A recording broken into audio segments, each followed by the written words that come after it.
starting off with workers' compensation and a few other miscellaneous casualty policies. To give you an understanding of how workers' comp works, though, I've got to give you a quick little history lesson. Now, I'm not a history teacher, as we already kind of pointed out yesterday, but I do have a few quick tidbits of knowledge that you might want to know when it comes to workers' comp. So when America was first kind of in its infancy stages, people weren't living in these massive cities yet. They were living in these small homesteads, little house on the prairie kind of stuff. And then what happened was these big cities tried to get people to start coming in and trying to attract them. Hey, if you come in and work for these big cities and these big factories, we're going to offer you the American dream, enough money to support you and your family. So people started coming in scores into these bigger cities. And some of these bigger cities, when they put up these factories, one thing that they never cared about was safety. Right? Safety was not a big concern for them. It wasn't safety, and it wasn't even quality. Only thing that mattered was quantity. How much more can I put out than anybody else, right? That was what truly, the companies that made the most, is how quickly they could push out product. So unfortunately, what happened in some of these big cities with these big factories is people started getting hurt. Well, if they got hurt and they couldn't work anymore, there was only one real solution to the fact that they couldn't work, and that was they would sue their employer. Okay, they'd have to sue them. They'd have to take them to court. But what do you think happened when this small family with little to no money has to go up against these big city companies and their big city lawyers? What do you think happened? They lost. Yeah, 99% of the time, guys, they lost. Those big city lawyers would use one of these three defenses up here, and we saw some of these yesterday, right? Assumption of risk. You knew what you were doing. You assumed the risk. You're working for a factory, right? You knew that something possibly would have happened, so we don't have to pay you anything because you knew what you were getting into. Contributory negligence. That is if they played a part, right? We said that yesterday. If you played a part in your injury, maybe we trained you, but you didn't do it the right way, so they could prove that you played a part, then they would not have to pay you out. The worst of the three was the fellow servant rule. Fellow servant rule said, why are you suing us? It was your fellow employee that hurt you, right? It was their fault. Well, what do you think happened when one poor employee sued another poor employee? Yeah, bad news, guys. I mean, all three of these situations, these companies never really ever had to pay out claims. I mean, seriously, about 1% of the time. So here's what happened. In those cities then, crime became a big issue. Because people couldn't work, what were they doing? They were stealing to make ends meet. Poverty was a big issue. Homelessness was a big issue. And it turned into such a big issue that the people who actually ran the state of Massachusetts actually said, if we don't pass a law that will somehow help this, that will actually cure this, this will just continue to get worse and worse and worse, right? And so that's why we call workers' compensation a social remedy, because it actually was passed as a way to try and get these cities back on the up track, trying to reduce homelessness, reduce crime, reduce all the poverty that had happened in these cities. And what the workers' compensation law did, and it was passed first in Massachusetts, that was the first state. Very soon after, every other state in the United States, they'll pass their own workers' compensation law. And it now states that if you are injured on the job, right? So workers' compensation will pay benefits to injured workers, regardless of fault or negligence. Please underline that phrase. Regardless of fault or negligence. We saw that phrasing yesterday too, didn't we? Right, where something would pay regardless of fault or negligence. And that was, just as a quick review, in part F of our homeowners section 2 policy yesterday under liability. So here's what we're saying here now, guys. If you get injured on the job, it doesn't matter if you were at fault. It doesn't matter if the employer was at fault. There is now an insurance policy in play that will pay that claim regardless. Okay. So what it also says is that these employers now can't use these defenses anymore, but they don't have to, right? No lawsuits are being filed against companies for people who become injured on the job. Okay, so that's what workers' comp is. It's a social remedy for those three defenses right there. Now, every single state in the United States now has their own workers' comp law. The one you need to be familiar with is the Kansas workers' compensation law. The very first thing you need to understand about Kansas workers' compensation law is that if you employ anybody, you have anybody who works for you, at any point, you have to offer them workers' compensation, unless you fall in one of these 6 categories right here. So you need to know each one of these, because if you fall and you make money and you're in one of these 6 categories right here, you don't need to have workers' comp. But if you know anyone who owns a business and they have employees and they don't fall into one of these categories right here, guys, not to put it lightly, but they are breaking the law.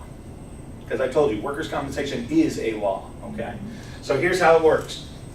If I'm a real estate broker or a salesperson, why? Because typically I'm employing myself, right? That's pretty much what those people are. Ag workers, people who work on a farm, domestic workers and homemakers, an employer whose payroll is less than $20,000, and this is per year. Okay, so put annual underneath that if you need to. Annual payroll is less than $20,000 a year. What does that mean? That means you basically have like 1 or 2 part-time employees and that's it.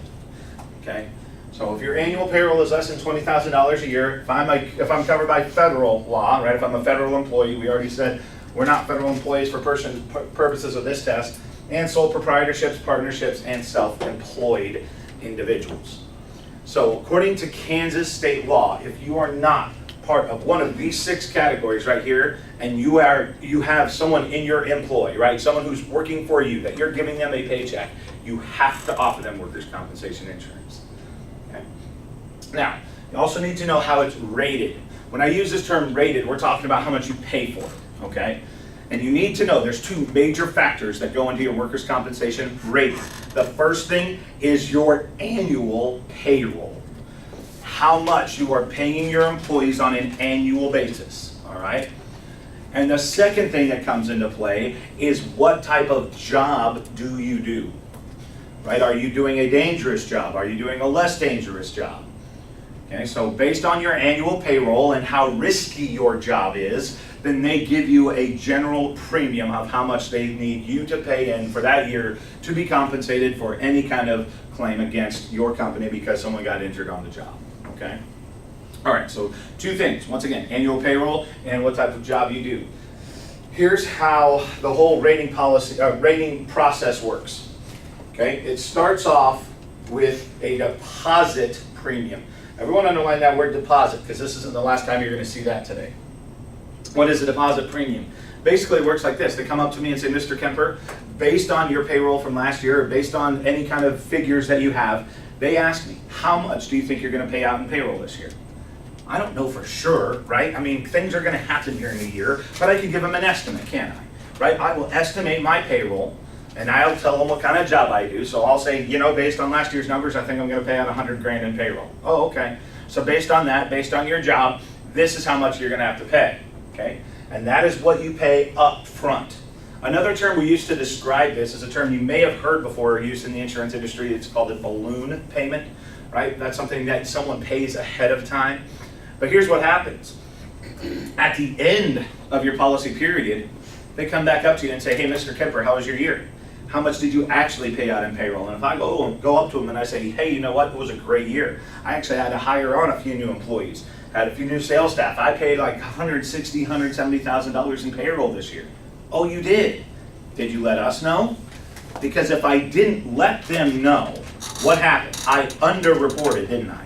Right? I underreported that number, and based on that, I paid this amount. What do you think they're going to do when I tell them that I actually paid out more? Make you pay more. They're going to make you pay more, and when are they going to do it? Now. At that moment, guys. That's just called the audit system, by the way. If you see this audit, this word audit, that's what they're talking about. Your premium audit. So once they do the audit, they're like, you owe us the difference, and you owe it to us within like 30 days, right? They don't sit around and wait, say, oh, you can, set up payment plans. And some small businesses, guys, find themselves in a heap of trouble at the end of their policy periods because they underreported their payroll. But that's just how it works, okay? So what happens, though, if they come back up to me and they say, Mr. Kemper, how was your year? And I tell them, oh, it was a crappy year. I had to actually lay off a few employees. Turned out we only paid out like $50,000, $60,000 this year in payroll. Oh, you did? Sorry to hear that. Here's your refund check. See, they can't keep it, right? Because what did you do? You actually over-reported. And because you paid based on that over-report, but it was actually under that, during that audit process, they have to refund it back to you, okay? So two different kind of consequences that could happen there. But you do need to know how this system works, how the deposit premium works, and then how the audit works. All right, you also need to know this term. It's called experience mod. The experience modification will reduce your premium if loss history is lower than average. What does that mean? That means if your policy is in force for a period of 3 years or more, but at that point, 3 years, and you haven't had a single claim against your workers' compensation policy, they will actually have the right and will probably lower your premium. They're going to reward you. Why? Because you're probably giving your employees a safe work environment, there's not been any claims against you, okay? So that experience mod works for you, but it also works dead set against you if there's a claim against your workers' comp. See, if there's a claim against your workers' compensation policy, that's not going to affect you just for that policy period. That's going to affect you for the next 3 years, okay? So not having a claim, great news. Having even one claim, bad news, because it will actually cause your premium to go up, okay? That's how the experience mod works. Other thing you need to know about rating is that owners of a company can exclude themselves from a workers' comp policy. Why would they do that? Save premium. Absolutely. Why would it say premium, Steve? Because less people on the workers' liability. Right, well, and on the payroll, right? Right, Because if an owner's paying out their employees, they're probably paying themselves something as well. And if they take out their payroll from the annual payroll number, they're definitely gonna save themselves some money, aren't they? Okay, so this is the number you need to know for the state of Kansas. Owners of a company can exclude themselves if they have at least 10% ownership in that company. They don't even need to have controlling interest. All they need to have is 10%, and we can exclude the owner from that policy. However, now, if the owner is on the job and does get injured, can they now file a workers' compensation claim? No. Right? They gave up that right because they excluded that payroll from their policy. So if they get injured, they're going to have to use their own health insurance. Okay. Okay. So a couple different things about rating there, but you need to know all three of them. Also, we just talked about this. Should the employer provide coverage or not provide coverage as required by law? We already said you're breaking the law here, right? So if you don't, these are the things that could still happen, right? The number one, the employee, if they're injured and their employer doesn't carry workers' comp, they're going to receive a benefit equal to what that policy would have paid anyway. But guess who now has to pay for that out of their pocket? The employer does. Okay? So the employer now has to pay for all those benefits that would have gotten paid out by an insurance company, not now. It's going to come out of the employer's pocket. And even if it's a small injury, guys, even if it's something that's only going to cost them like $500 or $600 to take care out of their pocket, they broke the law. And because they broke the law, the employer will be charged with a crime. Charged with a misdemeanor and could be fined. And in the state of Kansas, that fine could be upwards of $25,000. I mean, you're talking about something that could probably ruin some small businesses with that fine alone. Okay, $25,000 just because you're not carrying the proper kind of coverage. And employees' compensation benefits are going to be increased as a further penalty, which means now you will be forced to have workers' comp. You will have to pay the premium on it on top of everything else. Okay, so rule here: carry workers' comp, please, because the penalties are 10 times worse. Work-related versus non-work-related injuries. So there's two specific things to decide if it's a work-related injury. The first thing is time. Okay, what has to have happened? When does it have to happen? Excuse me. The injury had to have occurred while work is being performed. Okay. Now the reason why that's specific is because just because I'm on site, just because I'm on business property, does that always mean I'm doing work business? No. I could be off the clock, taking a smoke break, right? Haven't clocked in yet. Right? I mean, if I'm not doing work, right, I could actually say that, yeah, the place was where I should have been, but the time wasn't, right? I wasn't doing work. So the place is also important. No injury must occur at the place of business or away while duties are being performed. So I told you I worked for Enterprise Rent-A-Car for 6 years, right? We'll talk more about that during auto coverage. But one of the things that happens sometimes is when some of our drivers would be out there and they'd get injured or they'd be involved in an accident, would that be a workers' compensation claim even though they weren't at my branch? Yeah. Yeah, of course it would be. Of course it would be. Why? Because they were doing business, right? They were doing the job I had asked them to do, right? But sometimes they would call me up and say, hey boss, I just got done dropping off this customer. Do you mind if I use this car to go grab lunch? And every single time I tell them, absolutely not. Why? Because if they used that car on their own personal time, number one, they didn't have the right to be in it. And number two, if they got involved in an accident, would we have to pay for it? Would workers' comp pay for it? No. And I didn't want to leave them liable for that. I wanted to make sure if they got injured, and they got injured on my time, that Enterprise would have paid for it. They wouldn't have paid for that, right? So I had to make them come all the way back to the branch, pick up their car, and then go to lunch, right? I take this business to Topeka twice a month. Now, on my way to Topeka tomorrow night, if I get involved in a car accident on the turnpike, can I file a workers' compensation claim for that? Yeah. Absolutely I can. Why? Because the reason I'm traveling there is for work purposes. Okay, but while I'm in Topeka, if I'm just going in town for a quick errand and I'm in my own personal car and I'm involved in an accident, can I file a workers' compensation claim for that? No. No. So are we drawing some hard lines here? We got to know what the difference is between work-related and non-work-related injuries, okay? Both time and place are very important. Circumstances like intentional acts, intoxication, they could void or limit your benefits. So being drunk on the job, yeah, that could definitely, yes, sir. So if you are at work taking a break and you hurt yourself, does that just fall under liability? If what now? If you do injure yourself, but you're not working, Oh, I gotcha. is that, It might be considered business liability at that point, yeah. Okay. The test won't get that specific, Okay. but yeah. Okay, also need to know about the workers' compensation insurance plan. Risks that are not acceptable can be assigned to a single insurance company or shared by all participating carriers. So the best way to describe the Kansas Workers' Compensation Insurance Plan is this. I want you to put yourself in the mindset of a workers' comp agent, okay? Of course, Marianne, Jess, you can't answer this question, but if you see me, right? If you see me as Norris Training Systems walk through your door, I want everyone to just give me your gut reaction. Who thinks they would want Norris Training Systems as a client? Just raise your hand. Okay, Why 1, not? 2, 3, 4. Okay, how many people say no? Andrew, he says no?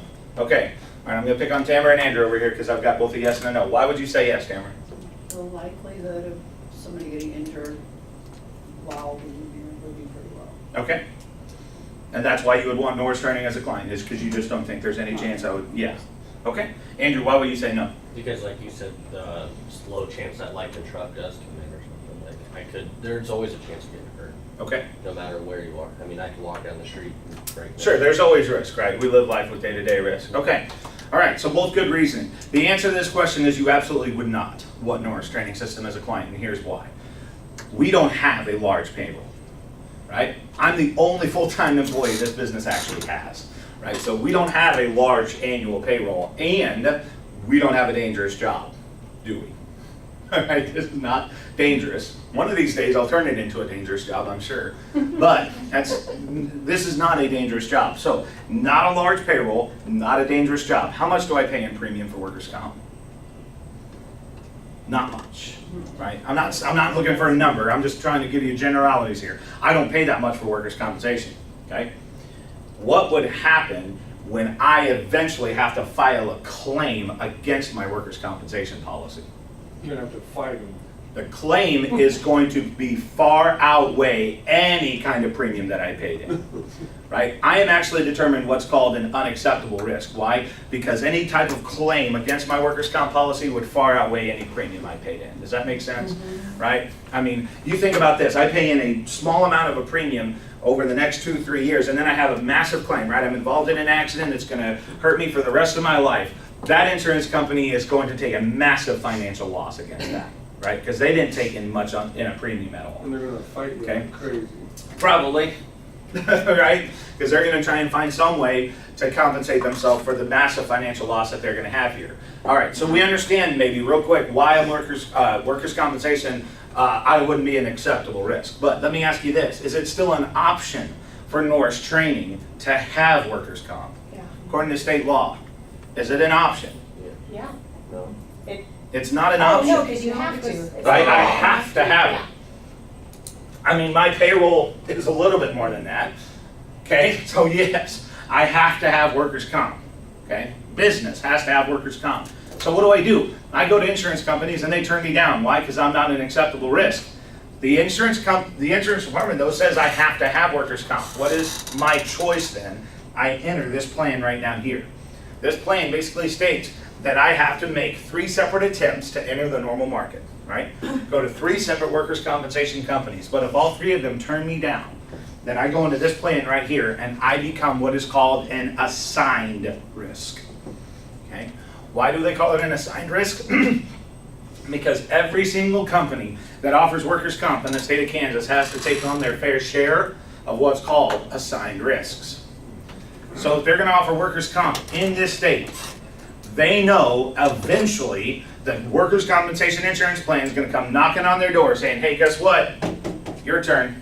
You guys get Norris now. And they're like, oh, crap. But they don't have any choice. They have to accept me at that point. I'm an assigned risk. And they can't kick me out for the period of the next 3 years. I'm with that company for 3 years. After that 3 years, they can kick me out or they can hold on to me. But I will tell you, most of the time they just kick us out. They're ready for us to go somewhere else, okay? So that's how the assigned risk program works. That's how the workers' compensation insurance plan works. And we need to know this because we're going to see something very similar to this here on the next chapter. So after they kick you out, do you go back to the assigned plan again? Yes, yeah. Whatever your assigned company is, right? There's certain companies out there called assigned risk services, and that's what they do. They assign you with different companies. Okay. Yep. Okay, policy structure. Excuse me. Part 1 and Part 2, we'll go over here in a second. That's actually over on the next page. Part 3, other states coverage. Yeah, if you have employees in other states, right, living in other states, you have to comply by their workers' compensation laws for that one employee. Right? Just because your home office is located here in Kansas, it doesn't matter. If I've got employees in Denver, Colorado, I've got to comply by workers' comp laws for that one employee in Colorado. Okay? So all of those have to be endorsed on if you have them. Insured duties if the injury occurs, and of course who's the insured in a workers' comp policy is the employer, right? That's their job, that's who's being insured. They have to provide medical services, they have to report the injury, and they have to cooperate fully with the insurance company. Premiums, we already talked about how they're rated, and conditions are all different parts of that policy structure. How are they funded? Where do they get the money from? Well, I told you the state of Massachusetts was the very first one that offered workers' comp. And what they did was they put together a state fund that actually would fund all of those benefits, right? You actually bought insurance kind of through the state, okay? And if that happened, you were called a monopolistic state. Okay? But sometimes you were able to purchase insurance through private insurance companies, right? The state fund didn't even exist when it came to workers' comp, and that's when you were called an insurance state. And then there's some states out there that are competitive states, where actually the private market and the state fund kind of compete up against each other.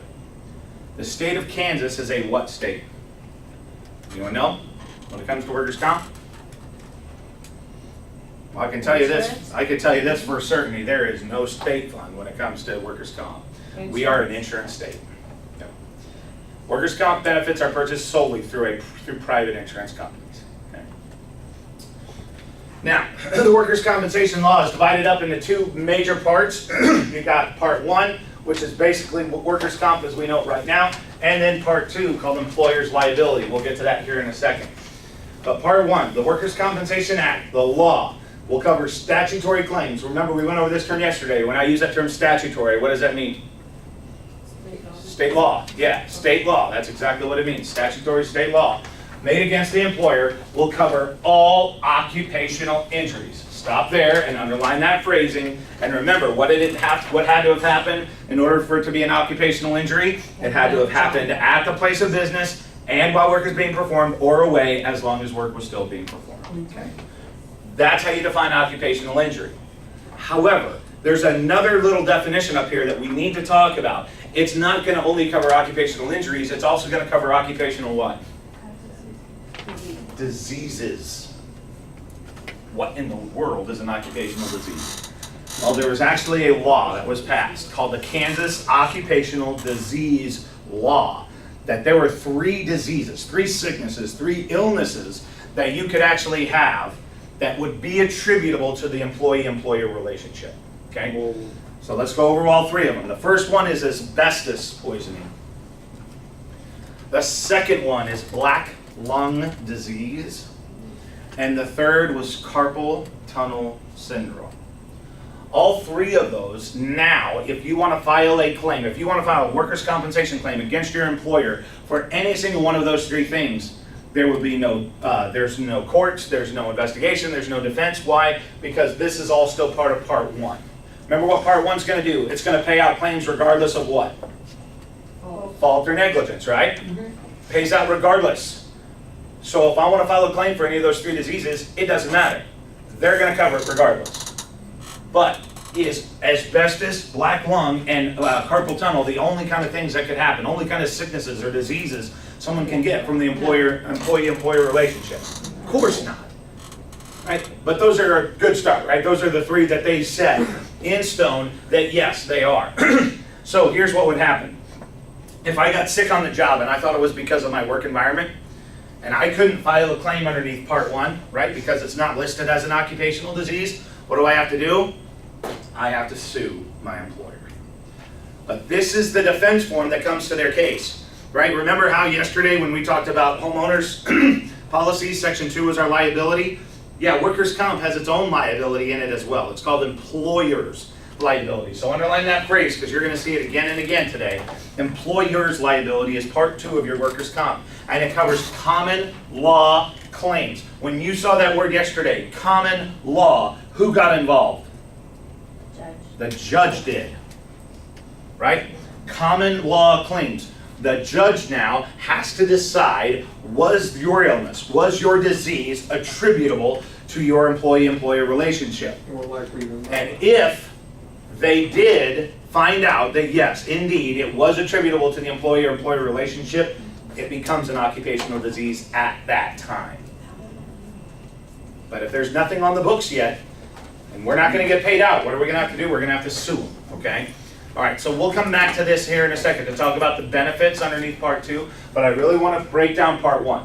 So if I get injured on the job, we already know what a work-related injury is, and or I get sick on the job, these are how the benefits pay out. Now, there are 3 major benefits that could pay out under workers' comp, and you need to know all 3. The first one is it will pay for any medical expense. You get injured on the job and all you have to do is go to the doctor once and then maybe go back for a checkup a week and a half later and that's it. They cover it.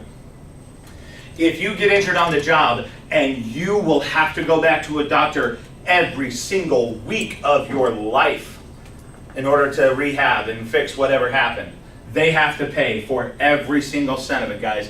We never used the term unlimited yesterday at all, did we? Except when we talked about liability potential, right? That was the only thing that we said was unlimited. Someone could sue us for as much as they want. That was the only time we used it. But today for workers' comp, we can use the term unlimited because a workers' compensation policy will pay out unlimited medical expenses. Doesn't matter if it's a one-time deal or for the rest of your life. Anytime you go to the doctor, anytime you go rehab, anytime you need to take some medicine, anytime you need to get any type of service done, medical service done, they pay for it. Including if you have to travel to go see a hospital or go to that specialist, right? That mileage isn't test relevant. That's what it used to be like maybe 4, 5, 10 years ago. I think it's like double that now, right? 54 cents a mile or something, but it doesn't matter. That's not test relevant. But what I want you to understand is any kind of costs that are associated with going to see that doctor, they have to pay for as well, all right? All right. Unlimited medical expense, which that's a great start. But if I'm injured on the job to the point where I can't work, even for a little bit or for the rest of my life, what am I now not going to be able to make? Income. Yeah. So it's all great, well and good. They're going to take care of medical expenses, but what about money? I need money. So it not only pays out a medical expense, guys, but it also pays out a loss of time benefit. Now, if you take life and health with me, we actually talk about loss of time benefits in a full chapter known as disability. Because that's what disability is. Loss of income or loss of time. We use these kind of phrases to describe what disability insurance is. Why? Because either you can't work right now or you can't work at all and you need compensation for the fact that you can't make money. And that's what disability policies do. Okay? All right, so here's how a loss of time benefit works. First, there's an elimination period of 7 days.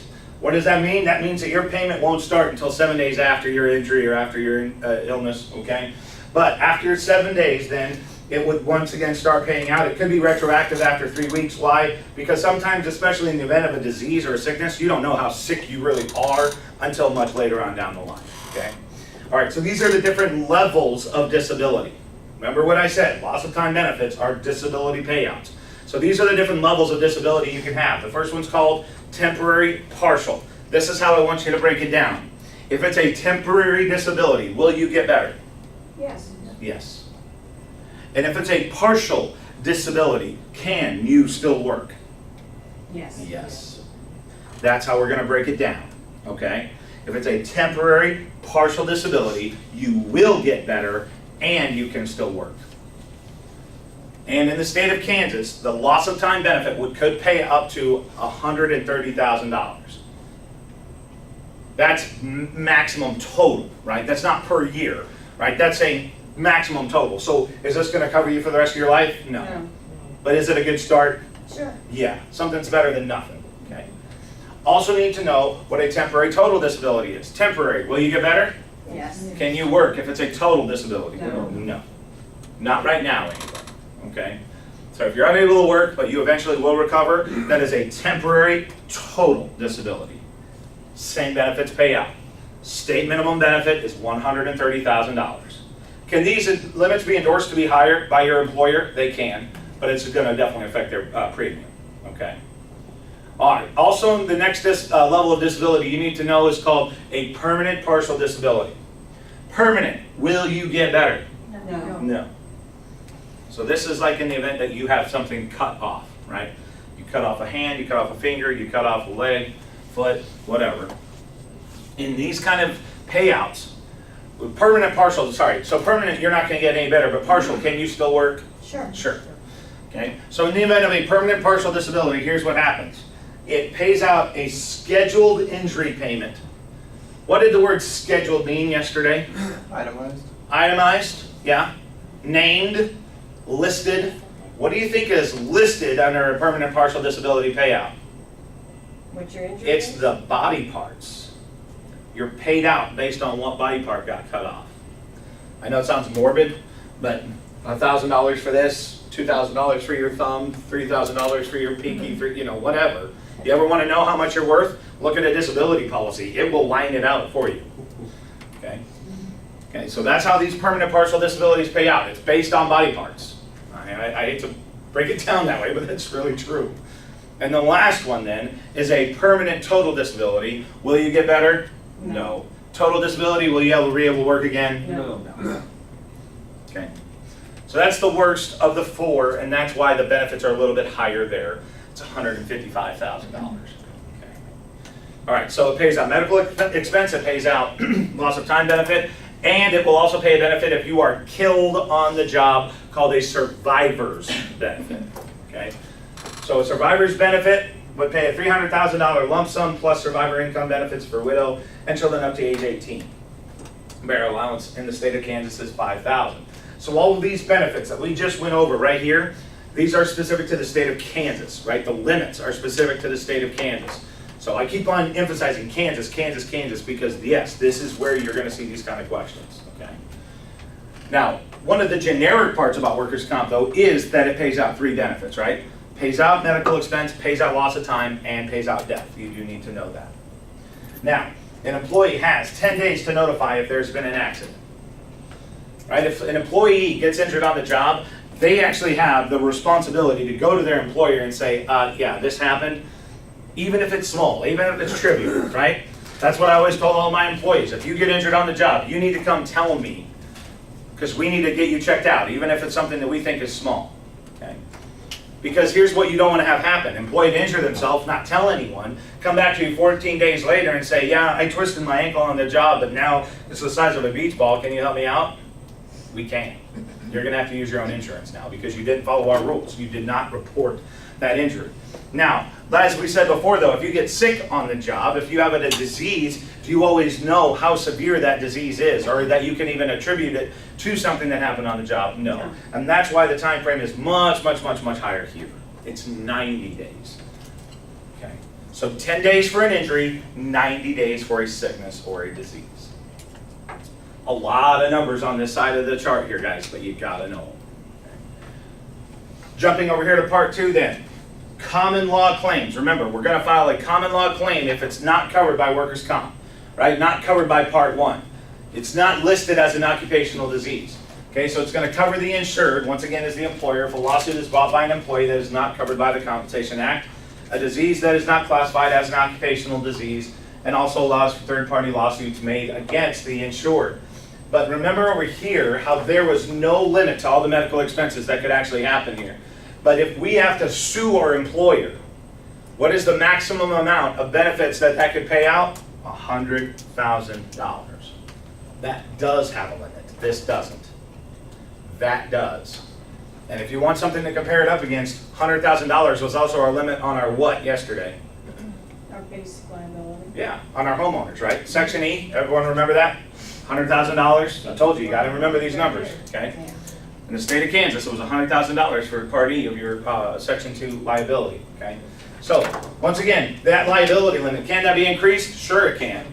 But of course, anytime you increase any of these benefits, any of these limits, what's going to happen? Premiums are going to go up, okay? So that's why it's important to know the limits. Knowing that they can be higher, but knowing that they can't be any lower than these, okay? Supplementary payments are also included. Just to remind you what supplementary payments are, these are the things that pay on top of liability claims. Anyone remember what those are? Investigation and defense costs, right? Anyone else remember what the rest of them were from yesterday?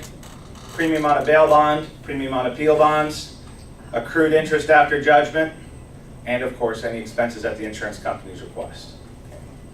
Now, I'm not listing those out here, and if you want to write them out now, you can, but I'm telling you on your next chapter, you're going to have another list of them, and it's going to be right there on a piece of paper. So you don't really need to list them, I just wanted to remind you what those were. Exclusions. So there will be some exclusions under Part 2, right? There will be some things that can't be covered. Number one, punitive damages. What are punitive damages? What was the word I told you to remember when it came to punitive? Punishment. Punishments, yeah. Remember what punishments were? That's where the judge was like, I'm going to make an example out of you, right? So what do you think the judge did here? He was like, yeah, you provided your employee with a terrible work environment. That's why they got sick, and I never want to see you back in my courtroom again. That's why I'm going to levy a punitive fee against you. And now insurance companies, are they going to pay for that? Of course not. That's an exclusion, okay? Bodily injury to an employee while employed in violation of the law. Of course, that's always going to be determined to be an intentional act of intentionally injuring yourself on the job, right? Trying to think you're going to get away with something and you actually intentionally injure yourself. Trying to get workers' comp benefits, of course that's going to exclude you from coverage. Any injury occurring outside the United States and Canada, because other countries don't have workers' compensation laws the same way that we do here.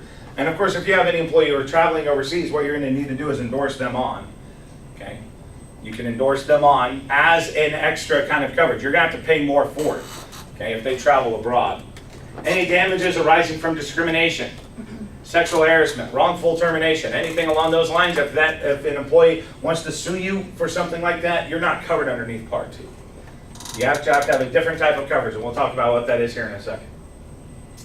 This last note we want to talk about here is a special legal relationship exists between contractors and subcontractors. Contractors need to require a CI, Certificate of Insurance, from subcontractors. If the subcontractor fails to provide workers' comp to their employees, then the contractor is actually responsible to provide workers' comp to their employees. So here's how it basically works, guys. If I'm a general contractor, let's just say I own a company called Kemper Construction, okay?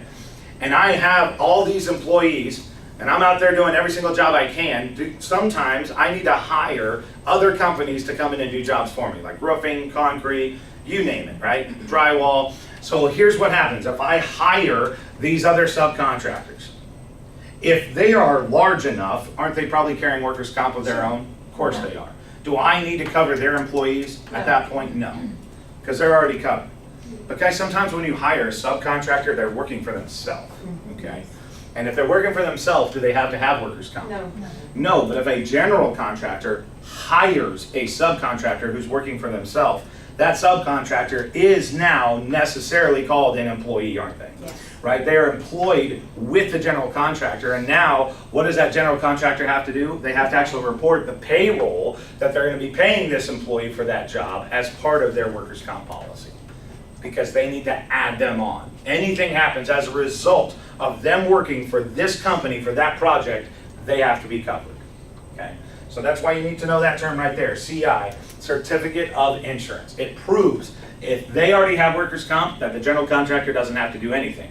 However, if they can't provide a CI, either the general contractor's not gonna hire them, or they're gonna need to add them onto their workers' comp policy. Would you, Okay. would you include that in the payroll that you did at the beginning of the year because you already know you're gonna hire? Possibly. I mean, Okay. if you wanna include that as part of your over report, you can. Okay, A lot of companies do that. They err on the side of caution. They don't say, oh, well, we paid 100,000 last year, so we'll say right at 100. yeah, They'll overestimate it. okay. Yeah. Okay, a couple other notes down here. Vocational rehab services are designed to help an injured worker return to work with a pre-injury employer in either the same or different job or to a new employer in the same or different type of work by assessing the injuries and job skills of that employee. This service is considered voluntary. 100% voluntary, however, most of the time you always see that. You also need to know this term, exclusive remedy. I've seen this actually used specifically on the test as well. What is exclusive remedy? That is workers' comp, okay? So workers' compensation, exclusive remedy kind of go hand in hand, but employers are responsible for work-related injuries and diseases, regardless of whether it was the employee's fault, right? That's why they bought workers' comp, because it's gonna pay out regardless of fault or negligence. However, this is the second part of exclusive remedy, and this is why you need to know this term. Excuse me. In return, the injured employee gives up the right to sue when it was the employer's negligence that causes the harm. So here's what happens. If I file a claim with workers' compensation, right? This should sound familiar from yesterday now. If I file a claim with workers' compensation, do I still have the legal right to sue my employer? No, Oh, you don't? Subrogation. That's called subrogation. Transferring your right to sue. Because if you get injured on the job, do you still have the right to sue your employer? You can. Best of luck though. That's why we put workers' compensation in play, so we don't have to go through all that crap, right? So if though, I feel like it was the employer's negligence that causes the harm, and I know that the workers' comp benefit's not gonna be enough, and I wanna go after their deep pockets, boy, you can, but boy, best of luck, okay? Because if you lose that case, do you still have the right to be compensated underneath No. workers' comp? Of course not. You gave up that right. Okay, that's how exclusive remedy works. It's basically subrogation for workers' comp, if you want to look at it that way. Benefits are reduced for serious and willful misconduct. Okay, because of course, once again, those could be construed as intentional acts. And benefits are excluded for injury or death due to intoxication.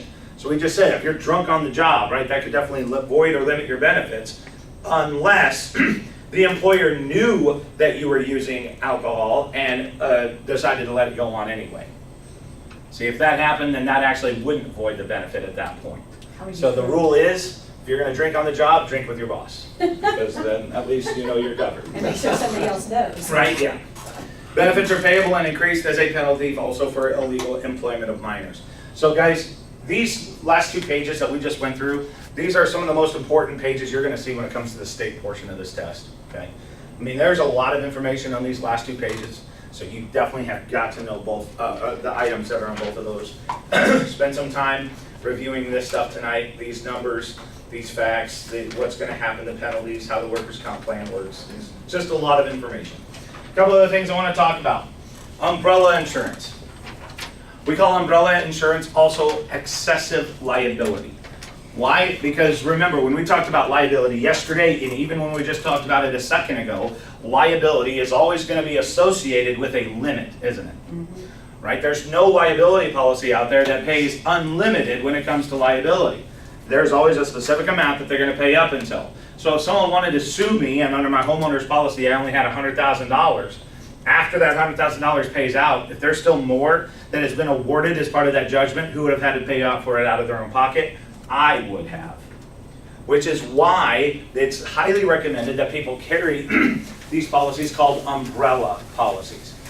Because here's what's gonna happen.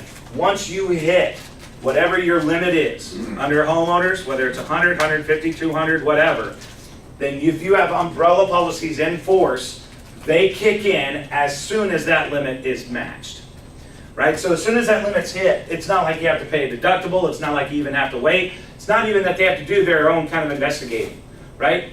Why is the original policy paying out? Because they already did investigating, they already did the defense, they already know that this is money that had to have been paid out. These are awards now that you're having to pay out, and if you max out that limit, pardon me, you max out that limit on your homeowner's policy, you can buy an additional $300,000 for homeowners, you can buy an additional $300,000 for auto, you can buy an additional $300,000 for boat, watercraft. Why is this a good idea? Because if you don't have this in play, you would have to pay out the differences out of your own pocket, okay? That's what umbrella policies do. They kind of cover you in the event that you hit your original liability limit. Excessive liability. That's why we also call it excessive liability. Some of the limits on some of the commercial policies are a little bit higher. You can buy up to $1 million for commercial general liability, for business auto, and for employer's liability. And we'll talk about some of these later on. You don't need to know these limits right here. All you need to know is what excessive liability is, what umbrella policies are.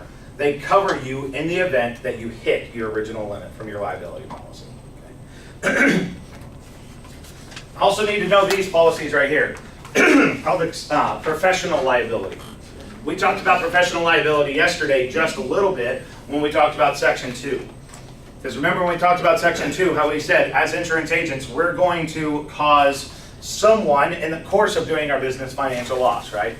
We're going to give them bad advice, we're going to accidentally leave something out, we're going to actually tell them something that was wrong, and in doing so cause them a financial loss. If they wanted to sue us, could our homeowner's policy cover that lawsuit? No, we said that was an exclusion, right? Underneath E&F. And I told you the policy you had to have in force in order to cover that lawsuit was called professional liability. So that's the big title that all of these fall underneath. There's 5 of them that you need to know though. We'll go over every single one of them here in a second. But you first have to know that term, professional liability. Now the one that you need to know as insurance agents is called E&O, errors and omissions insurance, okay? Here's how it works. So as an agent, you use your knowledge, you use your skill, you give advice. So do advertisers, so do broadcasters, so do publishers, so do accountants, so do brokers, architects, engineers, attorneys, pension plan fiduciaries, and stockbrokers, people who tell people where to invest their money. You think they make mistakes every now and then? Yeah. And could people sue them for those losses that they incurred? They can. That's why they need to carry an E&O policy, because it's going to cover them in the event that any of that knowledge, any of that skill, or any of that advice leads to a financial loss. Your personal homeowner's policy wouldn't cover that. Your business liability won't cover that either. So you have to have these E&O policies in force in order to pay for those financial losses, okay? You also need to know what D&O is. D&O is directors and officers, okay? So directors and officers, D&O protects the directors and officers from lawsuits from their stockholders. Why? Because if a director of a company or an officer of a company makes a bad decision and causes those stockholders to lose money, do you think those stockholders might want to sue for that loss? Oh, yeah. Yeah.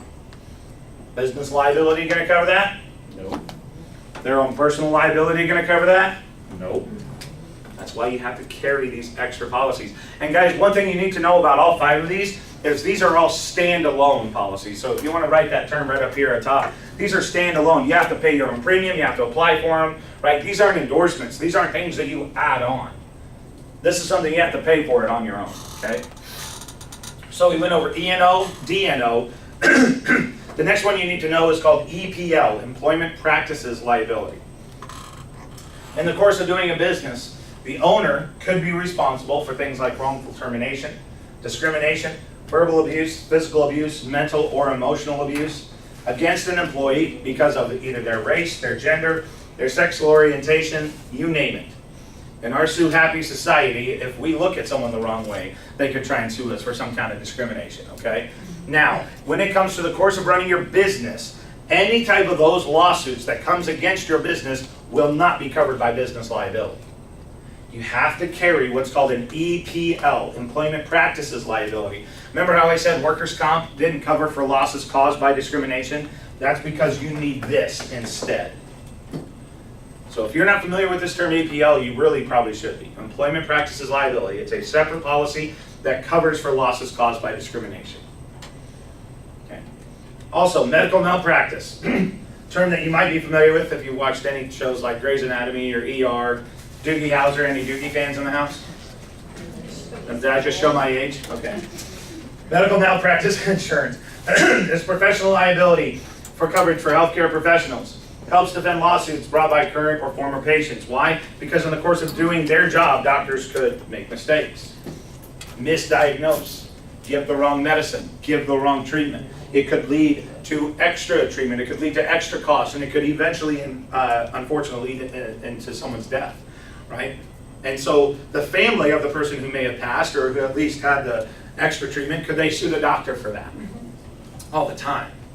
I mean, unfortunately, this happens all the time, and this is why you see a lot of doctors sometimes getting out of the medical practice is because of all the lawsuits that happen because of malpractice. Why? Because their malpractice insurance, which is 100% required if you're going to be a doctor, is the most the most expensive type of insurance out there.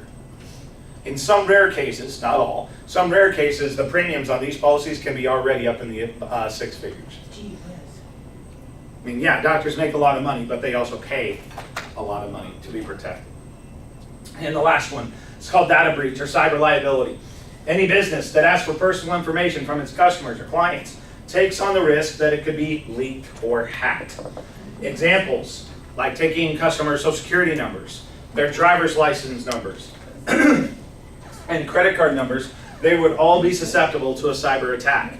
So here's what data breach is going to do. The liability coverage provides or protects the business if their information is breached and in doing so causes a financial loss to their customers.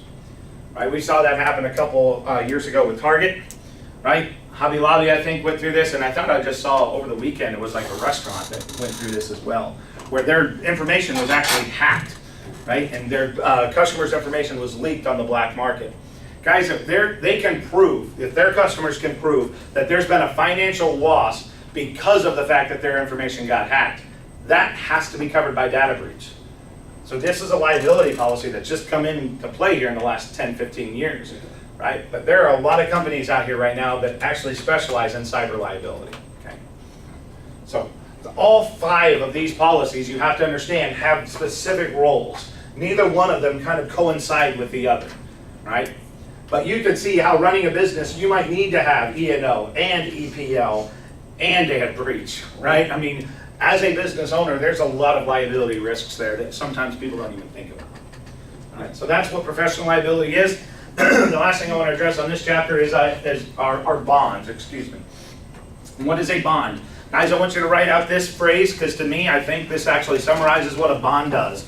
A bond guarantees performance. I mean, if you look at any type of bond situation, that's what is happening here. It guarantees performance. And I'm talking about mutual bonds, I'm talking about fidelity bonds, I'm talking about contractor bonds, and any kind of bond situation. What are they trying to do? They're trying to guarantee the performance of something or someone. Okay? So there are 3 major roles in a bond. And you have to know the titles of all 3. Okay, so we're going to start off with the obligee or the insured. And I have, yes, seen these both used on the test, so you need to know both of them. And the second one is the surety or the guarantor. And then the last one is the obligor.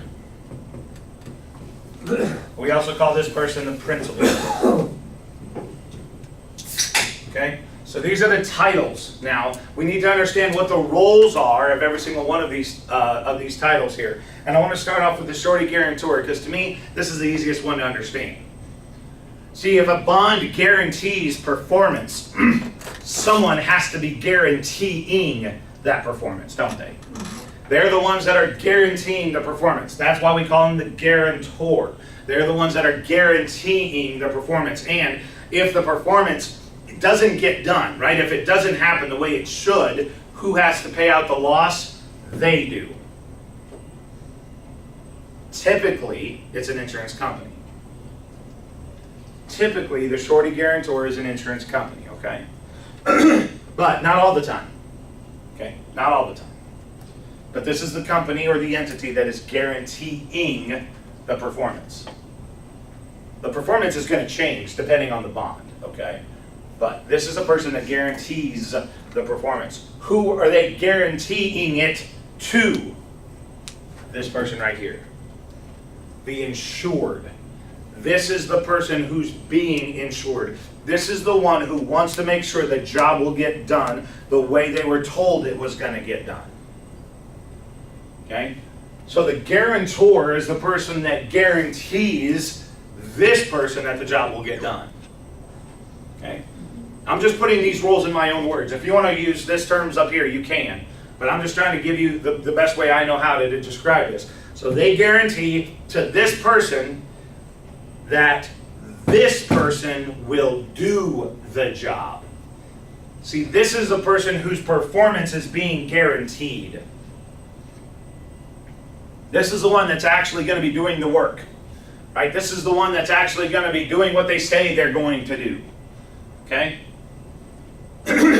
So, once again, you've got this entity or this company. They guarantee to this entity or this company or this person that this person will do their job.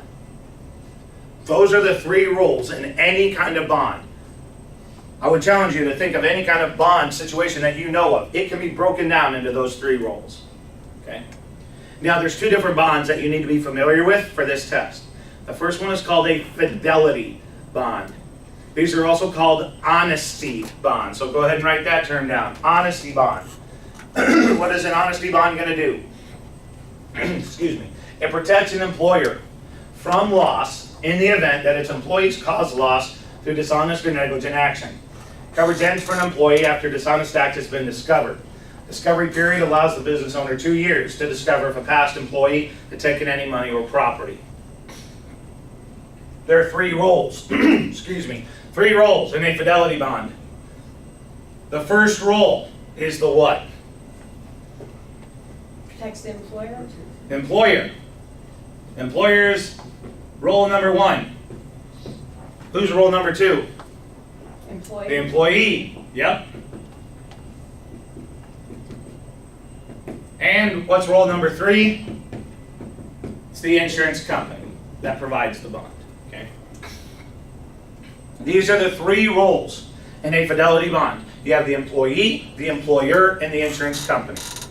Let's fill in the blanks. We got to know who plays what role. So in a fidelity bond, who is doing the guaranteeing? It's the insurance company, guys. Yep. They're the ones doing the guaranteeing. Who are they doing the guaranteeing to? The employer. Yep. The employer is the one that's being insured here. They're being guaranteed that who is going to do their job? Employees. The employee. And of course, in this case, they are being guaranteed that the employee is going to do their job honestly. That's why we call fidelity bonds honesty bonds. Because if the employee causes loss to our company because of a dishonest action, that could be a financial loss to us, couldn't it? And if they do cause us financial loss, then the insurance company has to pay out the loss to who? The employer. The employer. Okay? So it's a cyclical thing if you want to think about this. The employer is being guaranteed by the insurance company that the employee will do their job honestly. But if they don't, the insurance company has to pay out the loss The employer. to the employer. Okay? That's how honesty bonds work, or fidelity bonds work. Does the company have to pay back the insurance? They have to pay a premium for it. Yeah. Yeah. I mean, a bond is an insurance contract. That's why you're being tested on them. Okay? So there will be a premium for a bond, yes. But they don't have to pay the entire thing back. The loss? No. I mean, that's basically why they bought the fidelity bond, is because they wanted to be covered for dishonest action from their employees. So the employer, do they have coverage and they have to pay them for their employee in addition to? What's that now? Like, okay, so the insurance company will cover the employer Mm-hmm. and the employer will cover the employee. But are those separate? Well, the insurance company is technically covering the employee. That's what's Okay, happening okay. here. Yeah. Okay. And of course, fidelity bonds are arranged and paid for by the insured. Why? Because they want to be compensated for losses in the event that something happens. Okay. The other bond that you need to know about is called a surety bond. But I'm gonna give you another term to describe it. It's called a contractor's bond, okay? So let's just say hypothetically that I own a pool company. If I own a pool company and I've heard through the grapevine that my friend Jennifer here is looking for a pool, right? Looking for someone to build a pool in her backyard. She's been talking to some of my competitors, and what I do is I go to her door, I knock on her door, and I say, Jennifer, I know you've been looking for someone to build a pool in your backyard. I guarantee I could come in and do it for a fraction of the cost. What would you say to that? Probably say. Sure, why not? Yeah. Why not, right? She'd say, of course. So I come in her house, right? I give her my contract, we go through all the different details, I give her my business card, she gives me a check, and we go to work, right? I go into her backyard and I start digging this massive hole. Of course, at the end of the day, we're nowhere near done yet. I say, all right, we're gonna take off, but we'll be back tomorrow, okay? And we'll keep working on it. Day goes by, she doesn't hear from me. 2 days go by, she doesn't hear from me. 3 days go by, she gets a little nervous. She calls the number on the business card, disconnected. She goes by the address on the business card, big for rent sign in the window. She goes and talks to the neighbor next door and says, where's the guy that owned the pool company? Yeah, he skipped town a couple days ago. Does she have any way of being compensated for the financial loss now because of this massive hole in her backyard? No, No. she doesn't.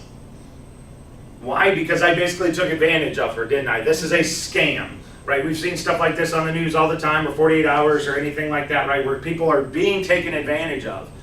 And here's why. If I come and I knock on your door, Jennifer, and I offer to do the job at a fraction of the cost, what should have been the very first question out of your mouth? Are you bonded? Are you bonded? Are you insured? Because if I was bonded, if I was insured, and that whole situation played out just as I explained it, would you now have a way to be compensated for the loss? Absolutely. Because I, as the contractor, would have been insured, wouldn't I? Right? I would have had a way to compensate her for any losses because I did not do the job the way I told her I was going to do it. Okay? Does that make sense? Yep. Do you have a? Okay, so that's how a contractor's bond works. There are 3 different roles in the contractor's bond. So in this case, you've got 3 different roles. You've got Jennifer, you got me, and you've got, once again, the insurance company. Who plays what role? Let's start with the one that's easy. Who's the surety guarantor? Who's doing the guaranteeing? Insurance. Oh, yeah, insurance. Insurance company is definitely still the guarantor here, right? Because they're the ones that have to pay out the loss if I don't do the job I say I'm going to do. Who is being insured? Me. Jennifer.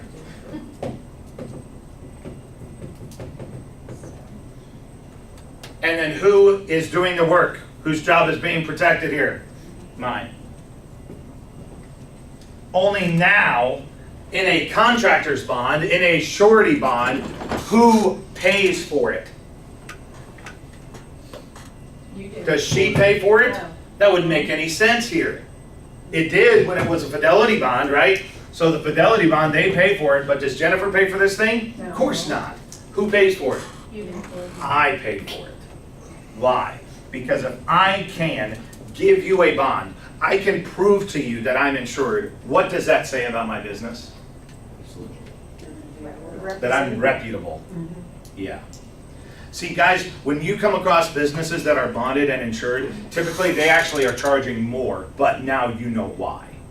Because number one, they had to pay for the premium for that bond, and they want to prove to you that they're going to do what they say they're going to do. So, And if I don't do the job the right way, or I don't do it at all, she now has a way of being compensated for that loss.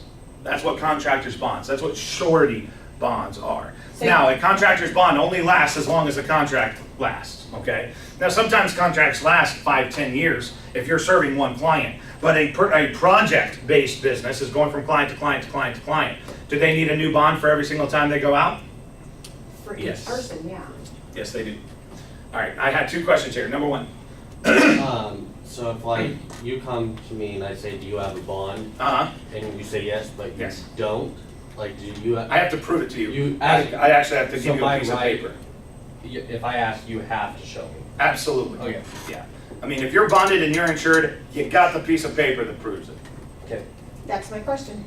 Guys, I told you I sold payroll here in Wichita for about a year.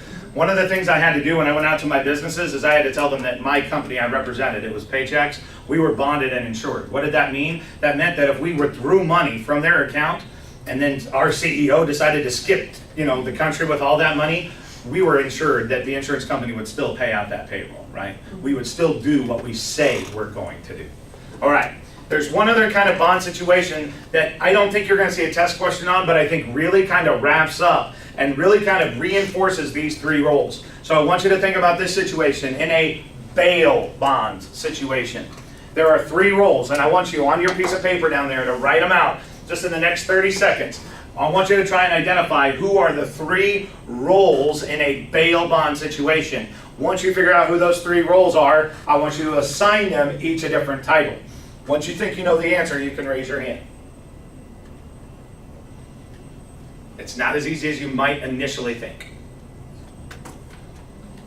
There are three roles in a bail bond situation, and I will tell you, none of those roles are an insurance company, if that helps. Actually, I think it doesn't, because a couple of you just looked at me like, what?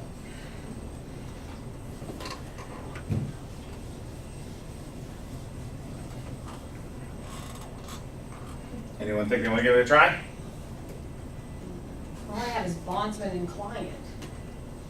I don't know who. Jail. Bail bonds guy, Okay, let's Guarantees. just do this as a class. All right, so the bondsman, we agree. The bondsman is role number one. right. What's role number two? Client? The client, yeah, let's just say criminal for lack of a better term, Right. okay? And then who's the third role? Probably like the jail. Court. or whoever. The courts. Absolutely correct. Those are your three roles. Now assign them each a title. Who's the obligee insured in a bail bond situation? Criminal. Bondsman. He's insured The by the court. bondsman. It's the court. Oh, you're so good. What? Okay, say that again. The court is the one that's being guaranteed the performance. What is the performance? Oh, That they're guaranteed going to performance. show up. Right. Yeah. Who's doing the guaranteeing? The bondsman. The bondsman. You got it. See, guys, I mean, when you think about it, these roles are attributable to any type of bond situation. You just gotta kind of fill in the blanks. And of course, who's the principal here? Of course, it's the criminal, Criminal. right? They are gonna do what they say they're gonna do, which is show up in court.